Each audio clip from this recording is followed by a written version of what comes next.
शांति। 4 फरवरी 2025 आज की प्रातः मुरली। मीठे बच्चे, बाप तुम्हें अविनाशी ज्ञान रत्नों का दान देते हैं। तुम फिर औरों को दान देते रहो, इसी दान से सद्गति हो जाएगी।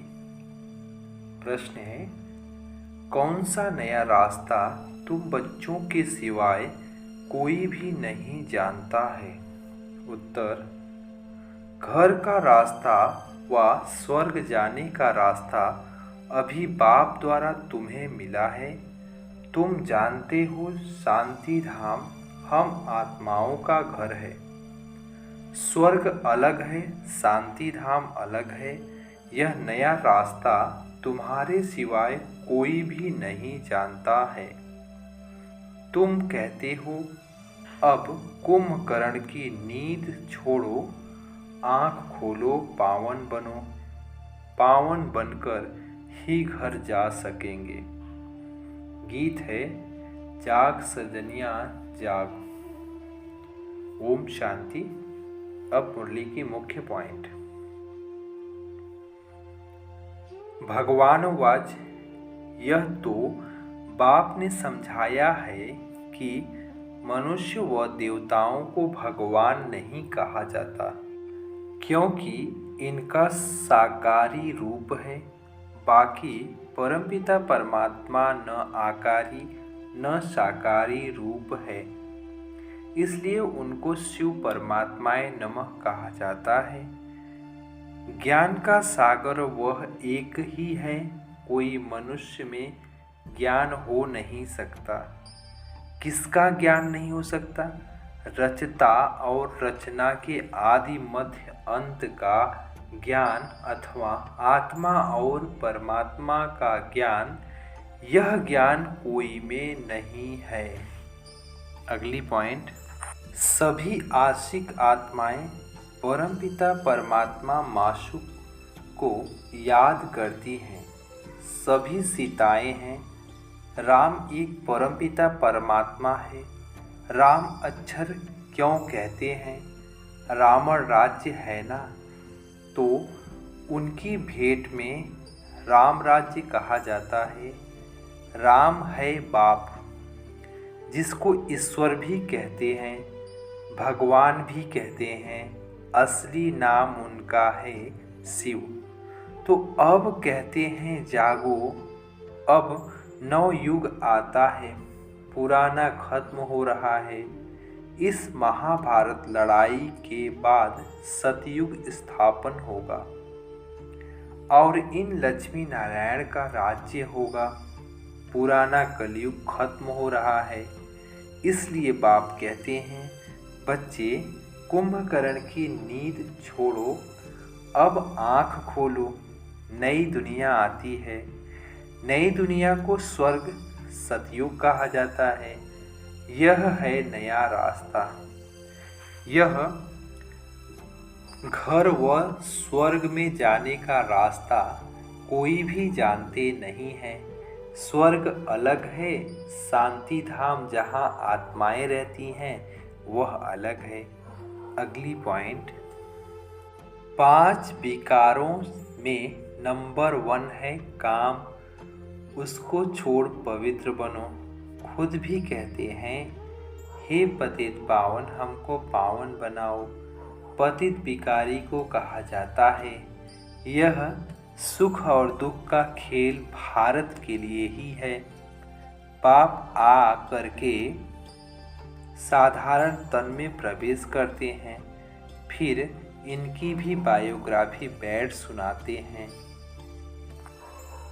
भगवान वाच, कोई भी देहधारी को भगवान नहीं कहा जाता। आत्माएं तो एक शरीर छोड़ दूसरा लेती हैं, कभी स्त्री कभी पुरुष बनती हैं। भगवान कभी भी जन्म मरण के खेल में नहीं आता है। अगली पॉइंट, यह वही मूसलों वाली लड़ाई है जिसमें अनेक धर्म विनाश, एक धर्म की स्थापना हुई थी। तो जरूर भगवान होगा ना। श्री कृष्ण यहाँ कैसे आ सके? ज्ञान का सागर निराकार या श्री कृष्ण? श्री कृष्ण को यह ज्ञान ही नहीं होगा, यह ज्ञान ही गुम हो जाता है।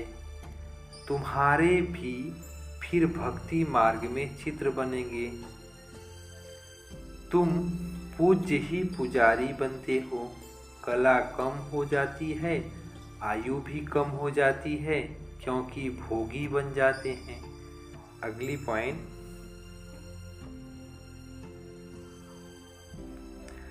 तो बाप समझाते हैं याद की यात्रा बड़ी पक्की चाहिए। ज्ञान तो बड़ी सहज है, देही अभिमानी बनने में ही मेहनत है। बाप कहते हैं किसी की भी देह याद न आए, यह है भूतों को याद। भूत पूजा, मैं तो अशरीरी हूँ, तुमको याद करना है मुझे। इन आँखों से देखते हुए बुद्धि में बाप को याद करो। बाप की डायरेक्शन पर चलो तो धर्मराज की सजाओं से छूट जाएंगे।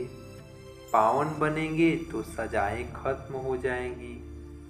बड़ी भारी मंजिल है, प्रजा बनना तो सहज है। उसमें भी साहूकार प्रजा, गरीब प्रजा कौन सा बन सकते हैं, सब समझाते हैं।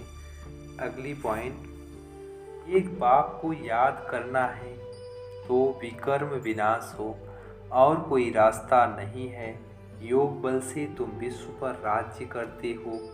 आत्मा कहती है अब मुझे घर जाना है। यह पुरानी दुनिया है, यह है बेहद का संन्यास। गृहस्थ व्यवहार में रहते पवित्र बनना है और चक्र को समझने से चक्रवर्ती राजा बन जाएंगे। चक्र को 84 के चक्र को समझने से चक्रवर्ती राजा बन जाएंगे। धारणा के लिए मुख्य सार, पहली पॉइंट, धर्मराज की सजाओं से बचने के लिए किसी भी देह को याद नहीं करना है। इन आँखों से सब कुछ देखते हुए एक बाप को याद करना है। अशरीरी बनने का अभ्यास करना है, पावन बनना है। दूसरी पॉइंट, मुक्ति और जीवन मुक्ति का रास्ता सबको बताना है। अब नाटक पूरा हुआ, घर जाना है।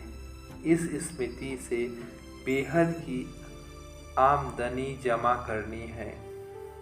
आज बाप दादा के वरदान है, 1 सेकेंड की बाजी से सारे कल्प की तकदीर बनाने वाले श्रेष्ठ तकदीरवान भव। स्पष्टीकरण, इस संगम के समय को वरदान मिला है, जो चाहें, जैसे चाहें, जितना चाहें उतना भाग्य बना सकते हैं, क्योंकि भाग्य विधाता बाप ने तकदीर बनाने की चाबी बच्चों के हाथ में दी है। लास्ट वाला भी फास्ट जाकर फर्स्ट आ सकता है।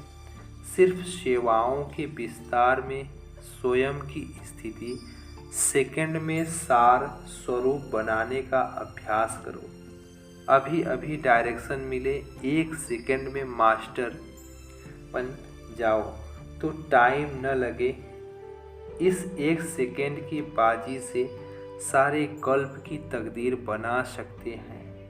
स्लोगन, डबल सेवा द्वारा पावरफुल वायुमंडल बनाओ तो प्रकृति दासी बन जाएंगी।